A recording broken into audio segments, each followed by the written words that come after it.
Order, order. Gareth Thomas to move the motion.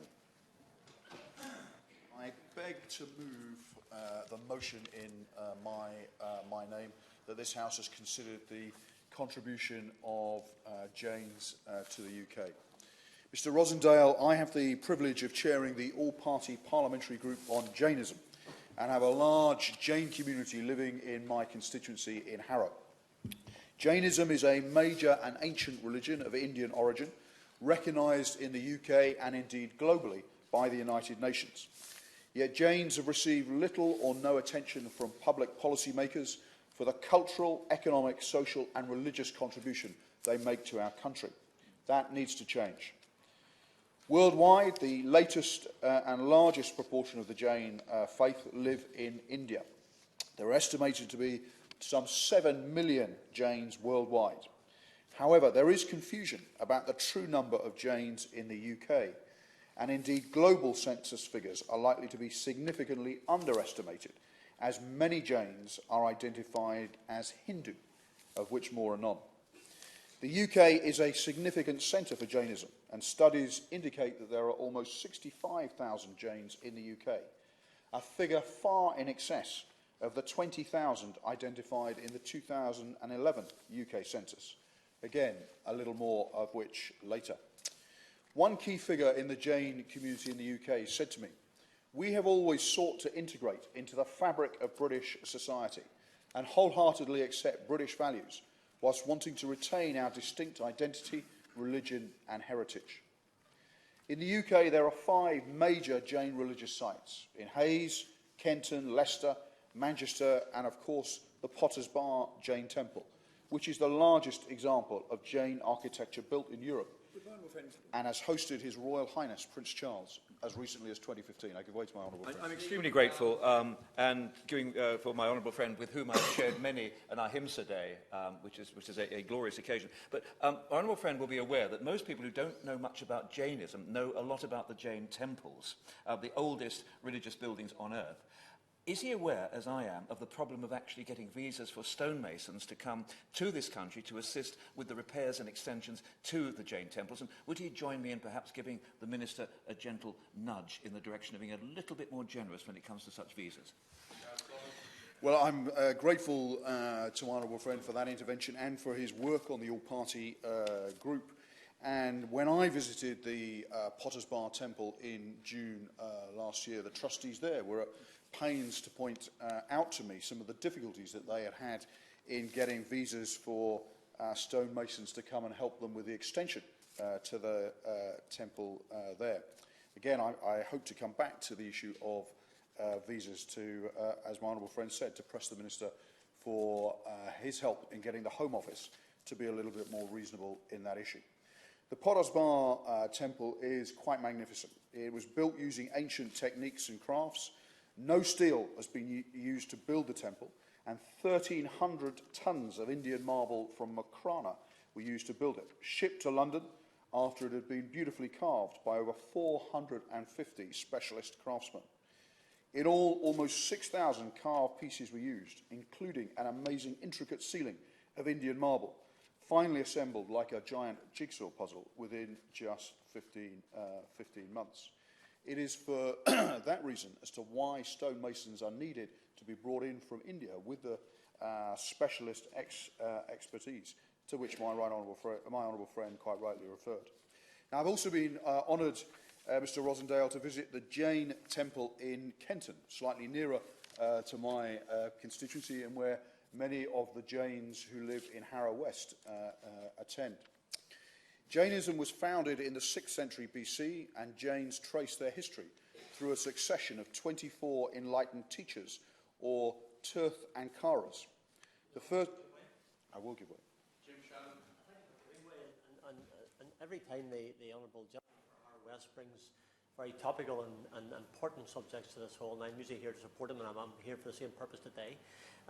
Does the Honourable Gentleman not agree that the 65,000 Jains who live and work across the UK, including some in Northern Ireland, are more than welcome, and that their religious view must be respected at every level by every person in all of the regions of the United Kingdom, Great Britain and Northern Ireland? Well, my honourable friend makes another important intervention about the need for respect for the Jain community. He's right to say there are Jains in Northern Ireland too, and they will, I'm sure, appreciate his intervention. The first Tirthankara was Rish Abnath, who lived millions of years ago. The 24th Tirthankara being Lord Mahavir here, who lived about 500 BC in what's now Bihar in modern India, and who was a contemporary of the Buddha. There are three major principles which most Jains would recognise. Ahimsa, which my honourable friend mentioned, which enshrines non-violence in thought, word or deed to all life. Aparigraha, in which Jains minimise their environmental impacts through the non-acquisition of material goods. It's a principle which discourages Jains from employment in areas such as mining due to its negative impact on the environment. And the third principle, Anekant-vada, as a principle which promotes tolerance through the acceptance of a multi-sided view of reality. It is, in short, a principle which encourages recognition that others have a right to their own point of view. The principles of Jainism are believed to have inspired the idea of non-violent protest. Mahatma Gandhi was certainly aware of this and spoke of his debt to Jainism. The principle of non-violence has led to Jain culture being vegetarian and indeed often vegan, with fasting observed by many at key points in the year. In April and October each year, followers of Jainism mark Ambiloli. This biannual weekly festival of prayer and limited diet celebrates discipline, personal austerity and self-control. In August and September, the Jain communities celebrate Paryushan, an 8-day festival of fasting, prayer, repentance and forgiveness. April also sees the celebration of the birth of Lord Mahavir, and Diwali in October and November similarly celebrates Lord Mahavir's final liberation. I want at this point to pay tribute to the Institute of Jainology, which provides the infrastructure to support Jain communities across the UK.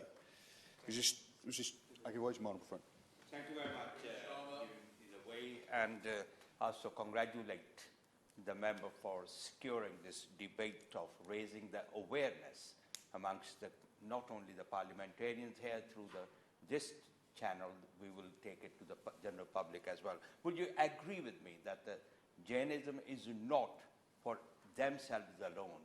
They bring that message to the wider society of vegetarianism, tolerance, equality, promoting unity amongst all the communities, and above all, bringing that new architecture to Europe, particularly in the West London area. Would you agree with me that there's a positive contribution made by the communities in this country? Well, my honourable friend sums up the contribution of Jainism in his intervention, and whilst I wish to celebrate the contribution of all Jains, in particular I celebrate the contribution of Jains in northwest London as well. But if I may, Mr. Rosendale, let me come back to the Institute of Jainology, which was established in 1983. It's been registered as a charity since 1986 and supports the over 30 individual Jain communities that operate across the UK. It's currently led by the excellent Nemubai Chandria, OBE, and brings together as one Jain movement those 30-plus communities across the UK. I pay tribute to all its trustees, including Mahesh Gosrani and Jaisuk Mehta, who I believe may be watching our proceedings at the moment.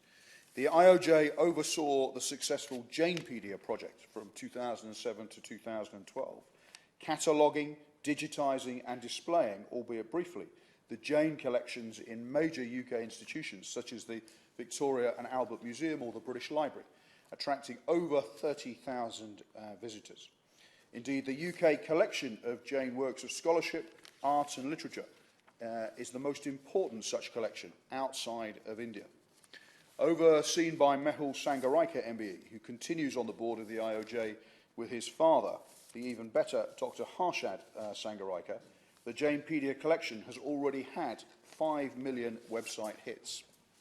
Now, broadly, Mr. Rosendale, there are two major strands in Jainism. The Digambara sect, whose monks do not wear any clothes. That sect is found mainly, but not exclusively, in southern India. And the Svetambara sect, whose monks wear white clothes. And this sect are found mainly in northern India. And it would be fair to say most adherents of Jainism in the UK adhere to the Svetambara tradition. Each of the two sects is divided into subsects. These are largely on the basis of those who pray in temples, the Muti Pujak, meaning idol worshipper, and those who don't idol worship but use halls to celebrate their faith, the Stankavasi, as they're known, literally meaning hall dweller. I've been honoured to chair the all-party group on Jainism since its inception in 2016. With the purpose to raise the profile gently of Jainism in the UK, the APPG has had a number of successes, including last year when the Jain community were finally given a place at the cenotaph alongside the other major world faiths and the royal family. Through the Jain all-party parliamentary group, we've also sought to celebrate the contribution of those from within the Jain community who've dedicated their lives to UK community service, and secondly, those non-Jains who have nevertheless personified the Jain principle of non-violence and compassion. Would you allow me one last one? Sure. Very brief. I promise I won't seek to test your patience any longer. But on the subject of community service, the Jains I know are exemplary in their contribution to the community. Does my honourable friend not agree with me that it is somewhat sad that we do not have a single Jain Member of Parliament? And I appreciate that they may be doing a huge amount of work in the community, but would you not agree with me that perhaps it is time for a Jain MP to bring some of those glorious principles, which he has so beautifully enunciated, to this place? Would we not be a better Parliament for a Jain MP? Well, my honourable friend is absolutely right. Not only would we be a better Parliament through being more representative if there were a Jain MP represented, but equally there are no peers in the other place who are yet from the Jain faith. And my honourable friend's point again refers ahead to something that I also wished to reference: the role of political parties in changing the situation that he described. But let me just go back to say that some Jains have received recognition here in the UK for their work through the UK honour system, such as Dr. Vinod Kapashi, who runs Kenton Temple, with the support, obviously, of others, but also Mrs. Vilas Danani and Mrs. Kusam Shah.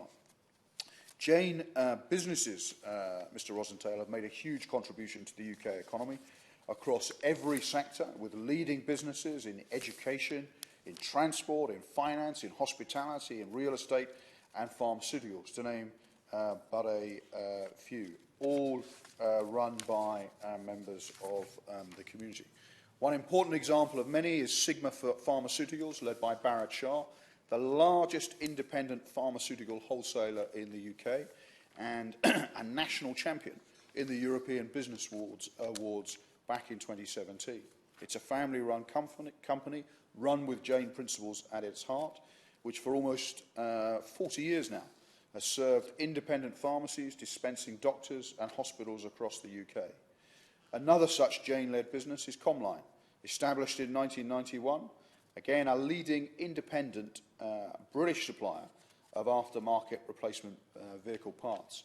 It's headquartered in Luton, and it's rapidly expanded to ensure efficient logistics from 4 key European hubs, located not only in the UK, but also in Greece, in Spain and Ireland. And it's got an impressive record in international trade, which has not surprisingly led to it receiving the Queen's Award for Enterprise in international trade in 2016, amongst many other prestigious business awards. The Jain community have made huge contributions to charity as well over recent years, donating to a variety of causes in the UK and across the world, which tackle poverty, environmental issues, animal welfare and disaster relief.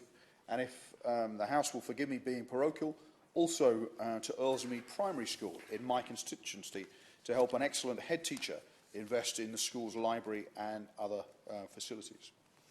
But the Jain community has a number of asks of government and Parliament, which I want to set out now, and I look to the Minister to help move us forward in these areas.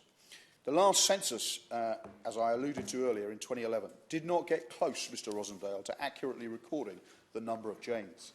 Jains had to self-identify in that census, and unless the government changes course, we'll have to do so again on the printed census return for 2021. 20% are expected to fill out a paper census form then, and this will likely lead to confusion for many Jains who do not have access to a computer as to how to identify their religious faith. Furthermore, whilst it is true that Jains who go online to complete their 2021 census return will be able to tick a Jain option when they get to the religious question, the procedure is not as simple as one might hope. They would have to tick the other box and then type the letter J for Jain to appear in a list of religions starting with J. It is a procedure which I fear will once again see the true number of Jains that our country has in our communities significantly underrepresented again, because of the failure to simply offer a Jain box in the religion question on the main census forms. In 2011, many Jains who didn't write in their specific religion as Jain ticked the Hindu option. They did so because many Jain families in the UK have links with India, which before the English came along was known as Hindustan. So to be a Hindu is to many Jains also a geographical description that they're very comfortable with of where their family are from. Confusion and misidentification of your religion was therefore inevitable in 2011, and we risk the same mistake happening again. The 2021 census could offer quite easily, in my opinion, a Jain box on the religion question. Jainism, after all, is a major world religion. It is the 7th largest here in the UK. And as I've outlined, there is evidence already of significant underreporting. Why won't the government grant this simple request? Using data from Jain temples, there are, we know, an estimated 60 to 70,000 Jains in the UK, but just 20,000 were so identified as a result of the last census. The Office of National Statistics have been lobbied by the all-party parliamentary group and by representatives directly of the Jain community, but are refusing to budge. And I look to ministers to give a stronger steer to the ONS to put this omission right. There has been little recognition too, Mr Rosendale, of Jainism by public broadcasters. Here is a significant world faith, which has significant places of worship here in the UK, and yet the BBC and other broadcasters do little to acknowledge that fact. I hope that the Minister might be willing to help to facilitate a meeting with representatives of the BBC with the Institute of Jainology to help to put this omission right. Without accurate data, public services such as NHS trusts have more excuse for not planning appropriately for their local community. One particular urgent need is around Jain crematoria.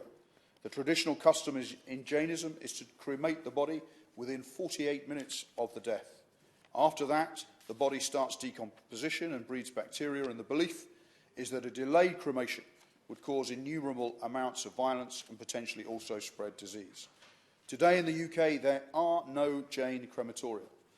That means that there is usually a 1-week period between death and cremation whilst arrangements are made.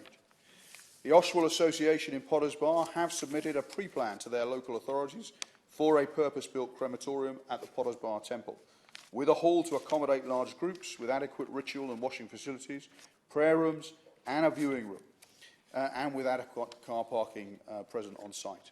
This has not received approval yet. There is often, as my honourable friend's first intervention pointed out, a particular challenge for Jain organisations in getting stonemasons in to build, repair or extend their temples.